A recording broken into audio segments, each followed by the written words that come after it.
नमस्ते। आज सबसे पहले मैं आप सबको वेलकम करना चाहता हूँ। ये फर्स्ट ऑफिशियल मीटिंग है जो हमारे 10,300 केस में है। तो मैं ज़्यादा लंबा बात नहीं करूँगा। आई थिंक आप लोग भी थक गए होंगे कि पॉलिटिशियन लोग आपको अश्योर करते हैं, आपको बोलते रहते हैं कि हो जाएगा, वोट कीजिए, और कोई आपका रियल इशू को एड्रेस नहीं करता। मैं आपका ये जो इशू है, जहाँ तक मैंने पढ़ा है, मैं इसके बारे में डायरेक्टली एड्रेस करने की कोशिश करूँगा, और मैं क्या कर सकता हूँ वो भी आज बोलूँगा। आपको मिसगाइड करके, आपको गुमराह करके मैं मुझे कुछ मिलेगा भी नहीं और आपको भी कुछ नहीं मिलेगा। तो मैं जो भी चीज़ करता हूँ ईमानदारी से करता हूँ, जो भी चीज़ करता हूँ डायरेक्टली करता हूँ, और जो भी मैं करता हूँ सबके सामने जो खुला है वैसे ही मैं करता हूँ। मैं आपको लीगली प्रैक्टिकली हम लोग क्या कर सकते हैं या क्या करना चाहिए उसके बारे में आपसे डायरेक्टली बात करता हूँ। और मीडिया में यहाँ पे है तो मीडिया विल ऑल्सो अंडरस्टैंड, क्योंकि ये सब जो हम लोग बात कर रहे हैं ये यूट्यूब में जाएगा, फेसबुक में जाएगा, ट्विटर में जाएगा, तो ये ऑन रिकॉर्ड हो जाएगा। और जब ऑन रिकॉर्ड कोई पब्लिक लीडर बोलता है तो उसके बाद आप जानते हैं कि हम लोगों को क्या पोजीशन होना चाहिए। ये मेरा ऑफिशियल पोजीशन है। आज जो मैं बोलने वाला हूँ ये पूरा ममा का भी ऑफिशियल पोजीशन है। मुझसे पहले मेरे प्रेसिडेंट ऑनरेबल पू विजय कुमार राघव ने बात किया। अब मैं आपको अपना ऑफिशियल पोजीशन बता रहा हूँ। सबसे पहले आप लोगों को मालूम होना चाहिए कि ये जो आपका टेररेशन है 10,323 का, उसमें टेक्निकली जहां तक मैंने पढ़ा है, टेक्निकली आप लोग ये इसका पार्टी भी नहीं है।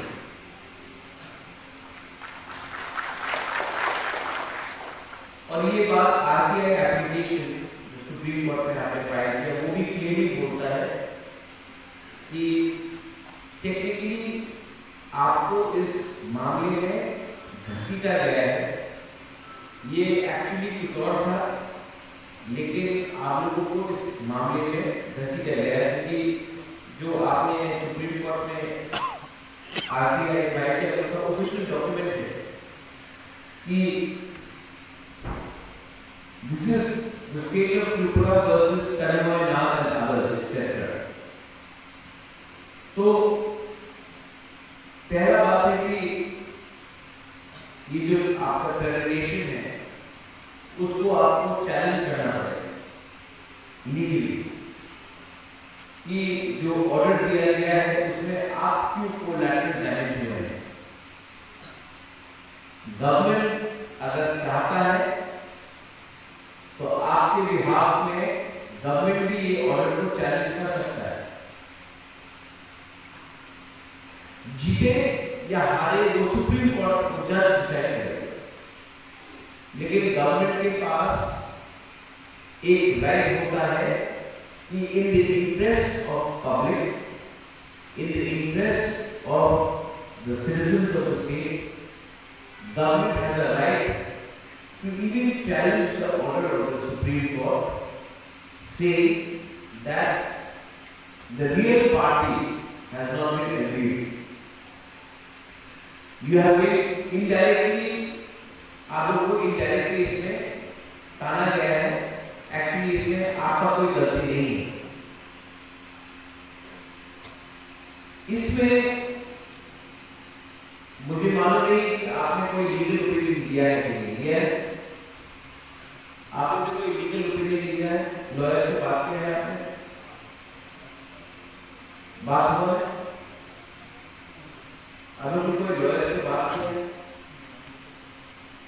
मैं ऐसा करता हूं, मैं ये मैटर का एक लीगल ओपिनियन ले लेता हूं दिल्ली में कोई टॉप लॉयर, लेकिन आप लोगों को 2 या 3 लोगों को मेरे साथ दिल्ली जाना पड़ेगा, वहां में 5-6 दिन बैठना पड़ेगा, मैं अपॉइंटमेंट दिलवा दूंगा और एक लीगल ओपिनियन लेना चाहिए कि ये मैटर को हमें कैसे चैलेंज करना चाहिए। ये पॉइंट नंबर 1। लेकिन आप भी जानता है, मैं भी जानता हूं कि कोर्ट में मामला 5 साल, 6 साल, 10 साल, 15 साल अगर चल गया तो आपका परिवार कैसे चलेगा? बहुत लोग डिप्रेशन में हैं, 135 लोग मर भी गए हैं। तो मैं जानता हूं कि कोर्ट के केसेस में आप कितना थक जाएंगे। मेरे पिताजी विक्रम पूरा जिंदगी की फाइट अपने ही जमीन के लिए, मीर महल हो या हमारा कोई भी प्रॉपर्टी हो, फाइट करते रहा। आखिर में मेरा फादर भी डिप्रेशन में आया, वो भी नहीं रहा। आज भी हम लोग वही केस फाइट कर रहा है। एक दिन ऐसा आएगा कि अपने ही जमीन को लेने के लिए, जैसा आपका नौकरी है, आप अपना ही नौकरी को लेने तक आप वेट करते इंतजार करते आप जिंदगी ले रहे हैं। मेरे पिताजी भी मर गए, उनको भी कुछ रिलीफ नहीं है कि कोर्ट आप जानता है 10 साल 15 साल करेगी और भी ज्यादा। तो इसमें तीसरा मसला क्या है? दो चीज आप समझ लो, हम एक लीगल रास्ता जो हमको लीगल लेना चाहिए, उसके लिए मैंने कहा है कि आप 3 या 4 लोगों को मुझे दीजिए, मैं आपको दिल्ली ले जाऊंगा, मैं आपको अच्छे लॉयर से मिलवाऊंगा और लॉयर का जो फीस है वो भी मैं अपने पॉकेट में डाल दूंगा। वो एक पॉइंट। सेकेंड पॉइंट है कि हम लोग क्या कर सकते हैं as a political organisation. Officially मैं आपको बोल रहा हूं कि अगर तीसरा मौका नेक्स्ट ईयर गवर्नमेंट में आता है तो हम लोग आप सब टीचर्स को कोई ना कोई तरीका निकाल के, ब्यूरोक्रेसी से बात करके, कुछ ना कुछ सिस्टम बनाकर आपको हम लोग नौकरी वापस देंगे।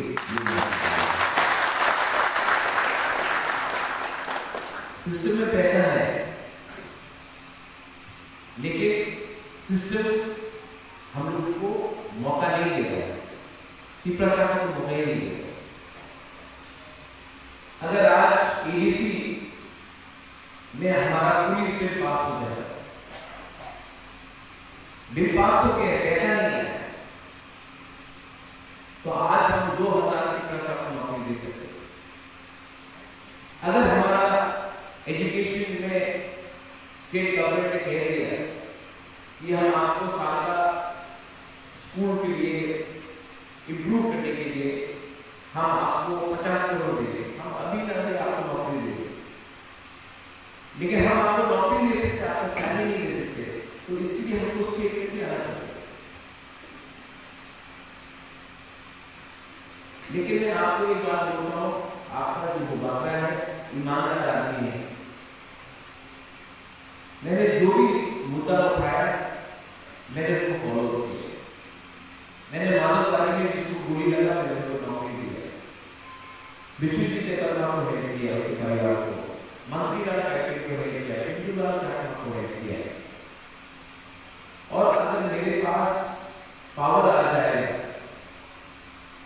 स्टेट का, तो मैं जानता हूं कि सबसे पहले मैं कॉन्ट्रैक्टर को रुपये नहीं देने वाला हूं, मैं कोई इंजीनियर को रुपये नहीं देने वाला हूं, मैं आपको आपका नौकरी देने वाला हूं। मैं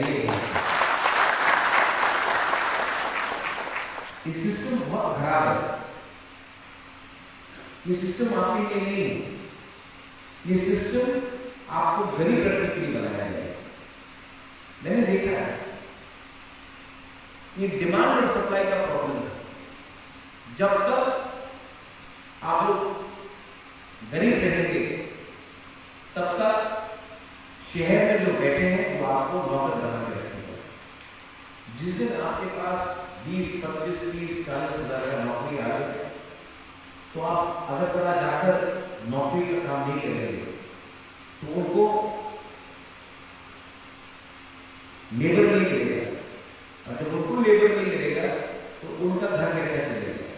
तो उनके एजेंडा में पूरा क्लियर है कि जो शहर से बाहर है उनको गरीब रखो, क्योंकि अगर उनके पास पैसा आ गया तो हमारा घर में हमारा घर का चूल्हा कैसे चलेगा, हमको नौकर कैसा मिलेगा, हमको चीप लेबर कैसा मिलेगा। ये डिमांड सप्लाई का प्रॉब्लम है। अगर गांव में ही आपको अगरतला से ही बाहर में आपको नौकरी मिल गया और आपके पास महीने का 25-30 हजार रुपए का सैलरी है तो आपको अगरतला जाकर नौकरी ढूंढना नहीं पड़ेगा। आप अपना बच्चा को अच्छा स्कूल में भेज सकता है, आप अपने माँ बाप को हॉस्पिटल ले जा सकता है, आपके पास पैसा भी रहेगा बचाने के लिए, आपके पास मोटरसाइकिल आ जाएगा, किसी के पास छोटा सा गाड़ी आ जाएगा, आपके ही गांव में आपका इकोनॉमी बढ़ जाएगा। तो आपको अगरतला नहीं जाना पड़ेगा। तब अगरतला में जो लोग बैठे हैं उनको लेबर कहां मिलेगा, तो आपको पीछे रखो। ये डिमांड सप्लाई का प्रॉब्लम है। और मैं जानता हूं अगर हमको पिपरासा को या एससी को या कोई भी गरीब आदमी को उठाना है तो सबसे पहले उनको जॉब सिक्योरिटी मिलना चाहिए। जॉब सिक्योरिटी जब तक आपको नहीं मिलेगा आपका कुछ नहीं है। मैं मीडिया के सामने बोल रहा हूं, ये स्पीच को बोलते ना घुमा के चलाओ, इसको घुमा के चलाओ। आप प्राइवेट सेक्टर में देख लो, कोई भी प्राइवेट सेक्टर में देख लो, अगर 100 नौकरी कोई कंपनी ने दिया है तो एससी पिपरासा एससी ये कोई 4 हजार का हो, कितना होगा 2-3%, मैक्सिमम 5%। और गवर्नमेंट का एक ही उद्देश्य है, सब चीज को प्राइवेट कर दो, सब चीज को प्राइवेट कर दो। थोड़ा दिन के बाद गवर्नमेंट जो आपका रिजर्वेशन है ना, जो आपका जो कोटा है, कोटा तो रहेगा, लेकिन अगर गवर्नमेंट के पास इंस्टीट्यूशन ही नहीं है आपको नौकरी देने के लिए तो आप कोटा का क्या करेंगे। आस्ते आस्ते सब चीज को 2 या 3 या 4 कंपनी को दिया जा रहा है। एयर इंडिया चला गया, थोड़े दिन के बाद आप ओएनजीसी गेल को भी प्राइवेटाइज करने का सोचेंगे, थोड़े दिन के बाद आप टूरिज्म को भी आप हटाकर कहीं और 2-3 कंपनी को दे देंगे, कहीं पे आप एलआईसी को डिवैल्यू करेंगे। तो कॉलेज को आप देखते, हम लोग यहाँ हमारा सामने है, अगर कला के बाहर कोई यूनिवर्सिटी नहीं है, आप प्राइवेट यूनिवर्सिटी को दे देंगे। प्राइवेट यूनिवर्सिटी के अंदर कोई कंपल्शन नहीं है, ऑब्लिगेशन नहीं है कि वो 31% आपको दे, 80% एससी को दे।